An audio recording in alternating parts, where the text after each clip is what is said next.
আসসালামু আলাইকুম। Public relation 2.0 পক্ষ থেকে আপনাদের স্বাগত। আজকে আমাদের আলোচনার টপিক হচ্ছে কন্ডিশনাল সেন্টেন্স। আসলে আমরা সেন্টেন্স তো পড়ছি, কিন্তু কন্ডিশনাল সেন্টেন্স আসলে কি? এটা দেখতে কেমন? আর এটার গঠন কেমন? কেমনভাবে এটা করা হয়? আচ্ছা, আমরা বললাম কন্ডিশনাল সেন্টেন্স। আমরা জানি কি কন্ডিশনাল অর্থ শর্ত, তাই না? আর এটা হচ্ছে সেন্টেন্স মানে তো বাক্য, সেটাকে তাহলে কি শর্তযুক্ত বাক্য। যেসব শর্তযুক্ত বাক্য থাকে সেগুলোকে বলা হয় কন্ডিশনাল সেন্টেন্স। আর এই যেসব ইফ যুক্ত বাক্য আছে না, যেসব সেন্টেন্সে ইফ থাকে সেটা হচ্ছে কন্ডিশনাল বাক্য। ওকে। আচ্ছা, তাহলে আমি যদি বলি ইফ, ইফ অর্থ কি? যদি। যদি আমি কোনো বাক্যে যদি যুক্ত করি তাহলে শর্তযুক্ত হয়ে যায়। আমি বললাম যদি তুমি ভালোভাবে পড়ালেখা করো তাহলে তুমি ভালো রেজাল্ট করতে পারবে।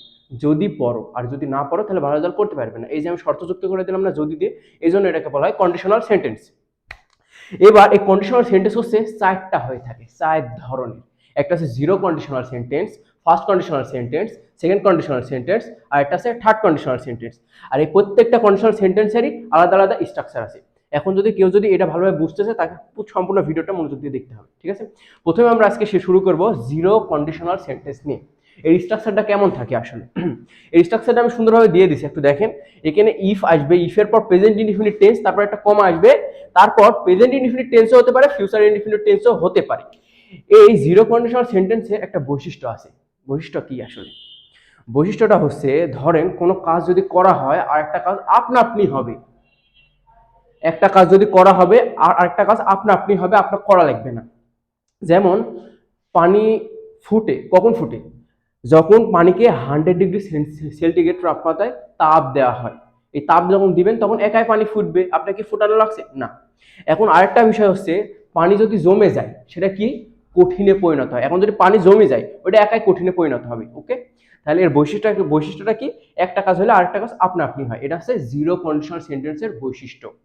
এবার আমরা এক্সাম্পল দেখি। ওকে, এখানে বলা আছে ইফ ওয়াটার ফ্রিজেস, যদি পানি জমে যায় এটা কি? এটা কঠিনে পরিণত হয়। তাহলে আমরা সেন্টেন্সটা কিভাবে দিব? আমরা সেন্টেন্সটা দিব ইট, ওকে, ইট বিকাম এ সলিড। আচ্ছা, এখানে আমি বলেছি এটা কি প্রেজেন্ট ইনডিফিনিট টেন্সে আমরা করলাম। এখানে আমি আরেকটা বলছি ফিউচার ইনডিফিনিট টেন্সও করা যায়। তাহলে কি হবে? এখন যদি এটা আমি ফিউচার ইনডিফিনিট টেন্সে করতে যাই, শুধু এখানে উইল বসাবো আর এই ভার্বের সাথে এসটা মুছে দিব, তাহলে হয়ে গেল। ওকে, তাও হবে। তাহলে এর অর্থ কি আসছে?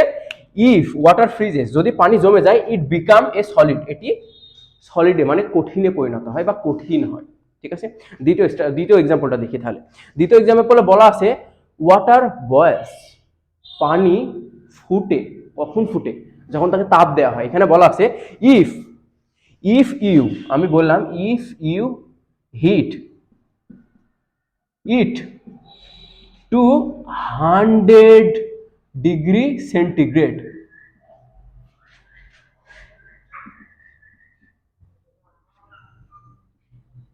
সেন্টি এখন যদি পানিকে 100 ডিগ্রি সেন্টিগ্রেড তাপমাত্রায় তাপ দেওয়া হয় তখনই সে ফুটে। এখন দেখেন আমি যদি এই কাজটা করি, এই কাজটা ফুটার কাজটা আপনা আপনি হয়ে যায় না? এবার আমরা আলোচনা করবো ফার্স্ট কন্ডিশনাল সেন্টেন্স নিয়ে। ওকে, এই ফার্স্ট কন্ডিশনাল সেন্টেন্সের স্ট্রাকচারটা আমি দিয়ে দিছি এখানে। এখানে if plus present indefinite tense, তারপর কমা, তারপর ফিউচার ইনডিফিনিট টেন্স, এমন ভাবে থাকতে হবে। এখন দেখা যাচ্ছে এটা আগে দিয়ে দিল ইফ, এখানে দেখা যাচ্ছে প্রথমে ফিউচার ইনডিফিনিট টেন্স থাকলো, তারপর ইফ আসলো, তারপর প্রেজেন্ট ইনডিফিনিট টেন্স, এইভাবেও থাকতে পারে, কোনো সমস্যা নেই। আমি এখানে এইভাবে দেখা দিচ্ছি, এইভাবে বুঝতে পারলে হবে। ওকে, এবার আমরা এক্সাম্পল দেখবো। এখানে এখানে যেহেতু ইফ এর পর এখানে একটা গ্যাপ আছে, তাহলে এখানে প্রেজেন্ট ইনডিফিনিট টেন্সেই হতে হবে।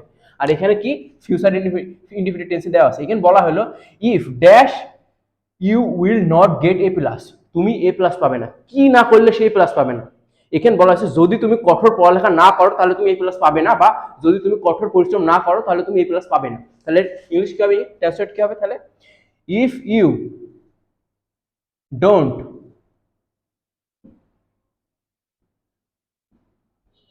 ওয়ার্ক হার্ড, এটা present indefinite tense. Okay, if you don't work hard, যদি তুমি কঠোর পরিশ্রম না করো, you will not get A plus, তুমি এ প্লাস পাবে না। দ্বিতীয় এক্সাম্পলে কি বলা আছে? ইফ ইউ ওয়ার্ক স্লোলি, যদি তুমি আস্তে আস্তে হাঁটো, এটা প্রেজেন্ট ইনডিফিনিট টেন্সে না, তাহলে এখানে হবে ফিউচার ইনডিফিনিট টেন্স। যদি তুমি আস্তে আস্তে হাঁটো, আমি বললাম তুমি বাসটি মিস করবে। ওকে, তাহলে কি হবে? বা তুমি ক্লাসের লেকচারটি মিস করবে, এমন আমি বলতে পারি।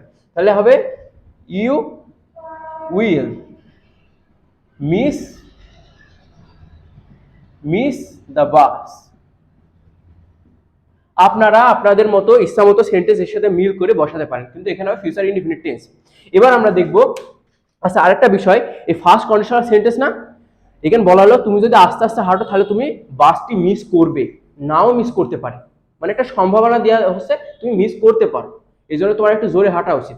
এবার সেকেন্ড কন্ডিশনাল সেন্টেন্সে আসি, এটা আসলে সম্ভব না, এটা একটা অতীতের একটা ঘটনা হলে আমরা চিন্তা করবো এখানে। ওকে, বিষয়টা দেখেন। এবার এই সেকেন্ড কন্ডিশনাল সেন্টেন্সের স্ট্রাকচার হচ্ছে ইফ থাকবে, তারপর পাস্ট ইনডিফিনিট টেন্স থাকবে, তারপর কমা, তারপর এমন গঠন আসবে, subject plus could might would, তারপর ভার্বের V0 মানে ভার্বের বেস ফর্ম, এই ভার্বের সাথে এস বা এস কিছু যুক্ত হবে না, শুধু ভার্বটা আছে, ভার্বটা বসে যাবে, তারপর আদার ওয়ার্ড যে কোনো কিছু থাকতে পারে। আমরা এক্সাম্পলটা দেখে নিই তাহলে। এক্সাম্পলে এখানে বলা আছে ইফ ড্যাশ ইউ, বলছে আই উড ড্রাইভ মাইসেলফ, আমি নিজে ড্রাইভ করতাম। তাহলে আমি এটা এভাবে বলতে পারতাম না, যদি আমার একটি গাড়ি থাকতো তাহলে আমি সেটা নিজে ড্রাইভ করতাম। আমার একটা গাড়ি নাই ধরেন, এমন হতে পারে, আমি বললাম যদি আমার একটা গাড়ি থাকতো আমি নিজে ড্রাইভ করতাম, আসলে আমার গাড়ি নাই, আমি চিন্তা করছি অতীতের, এটা কি সম্ভব এখন? না। ঠিক আছে, তাহলে কি হবে, ইফ আই হ্যাড এ কার, যদি আমার একটি কার থাকতো আই উড ড্রাইভ মাইসেলফ, আমি নিজে ড্রাইভ করতাম সেটা। ওকে, 2 নম্বর এক্সাম্পলে কি বলা আছে দেখেন, এটা হচ্ছে পাস্ট ইনডিফিনিট টেন্স আর এটা হচ্ছে এই গঠনে এই স্ট্রাকচারে আসছে।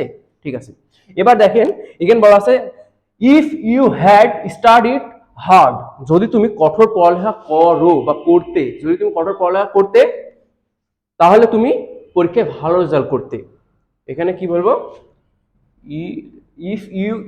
If he had studied hard, সে যদি কঠোর পড়ালেখা করতো তাহলে সে পরীক্ষায় পাস করতো বা A+ পেত। হি উড বা কুড বসাতে পারি গেট A+। ওকে, ঠিক আছে, এই স্ট্রাকচারে আছে কিনা সেটা দেখেন। ওকে, এবার আমরা আলোচনা করব থার্ড কন্ডিশনাল সেন্টেন্স নিয়ে। এই থার্ড কন্ডিশনাল সেন্টেন্স হচ্ছে এটা সম্ভব না, আসলে আমরা ভাবি না যদি এটা করতাম আমার এটা হইতো, দেখা যাচ্ছে আমি যদি ভালোভাবে পড়ালেখা করতাম আমি পরীক্ষায় আরো ভালো রেজাল্ট করতাম, এখন কি আর সম্ভব? না, এটা আমরা চিন্তা করছি, আসলে এটা সম্ভব না। ওকে, আমরা ভাবি না এমন কোনো কাজ যেটা ভাবে সেটা সম্ভব না, এটা হচ্ছে শর্তযুক্ত কিছু কাজ। ওকে, ধরেন এখানে এবার দেখেন, এখানে আসেন, এবার থার্ড কন্ডিশনাল স্ট্রাকচারটা দেখি।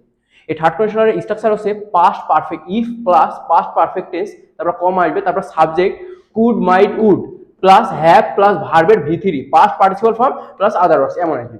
এবার এক্সাম্পলটা কি, এক্সাম্পলটা হচ্ছে এখানে আমি বললাম if you had done exercise, যদি তুমি এক্সারসাইজ করতে, তুমি যদি, আমি বললাম যদি তুমি ব্যায়াম করতে তাহলে তুমি ভালো অনুভব করতে, তাহলে তুমি ভালো অনুভব করতে, এটা কি সম্ভব? মানে সে করেনি, যদি তুমি যদি তুমি ব্যায়াম করতে তাহলে তুমি ভালো অনুভব করতে, এটা কিন্তু পাস্ট পারফেক্ট টেন্সের গঠন, হ্যাড তারপর ভার্বের 3 নাম্বার ফর্ম। ঠিক আছে, এবার এখানে দেখেন if you had done exercise, যদি তুমি এক্সারসাইজ করতে, ইউ এখানে দিলাম ধরেন উড, ইউ উড হ্যাভ, এখানে 3টার ভিতর যে কোনো একটা বসাতে পারে, তারপর হ্যাভ আসবে, if you had felt better,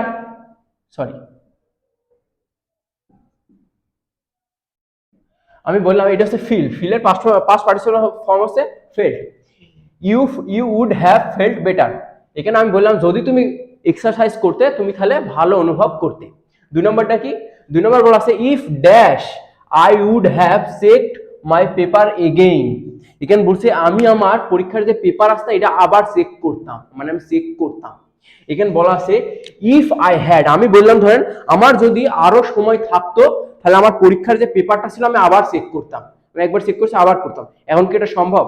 না, আমার পরীক্ষাও শেষ, পেপারও জমা দেওয়া হয়ে গেছে, এখন আমি ভাবতেছি যদি আমার আরো সময় থাকতো তাহলে আমি আমার পেপারটা আবার চেক করতাম, এটা। তাহলে আমি এখানে কি বলবো, I had had more time, দিলাম মোর টাইম। ওকে, ঠিক আছে, এখানে দেখেন হ্যাড হচ্ছে, এটা হচ্ছে আমার স্ট্রাকচারের গঠন, পাস্ট পারফেক্ট টেন্সের আমাকে হ্যাড বসাতে হবে, আর এটা হচ্ছে হ্যাভ ভার্বের past participle form had. If I had more time, যদি আমার আরো সময় থাকতো, I would have checked my paper again, আমি আমার পেপার আমি আবার চেক করতাম। এবার আমি লাস্টে দিয়েছি হ্যাড দিয়েছি, এটাও কি কন্ডিশনাল সেন্টেন্স? আমি কন্ডিশনাল সেন্টেন্স এটা দিলাম কেন, এটাও কন্ডিশনাল সেন্টেন্স। এই হ্যাড দেখছেন না প্রথমে, এটা ইফের কাজ করছে। এখানে আমি বললাম, এখানে বলছে had dash I would have establish a good school. আমি বললাম ধরেন আমার যদি টাকা ইনকামের যদি আরো সোর্স থাকতো, বা আমার যদি টাকা ইনকাম আরো হইতো, তাহলে আমি একটি ভালো স্কুল দাঁড় করাই ফেলতাম। ওকে, তাহলে এখানে আমি এটা বলতে পারিনি, হ্যাড আই আর্নড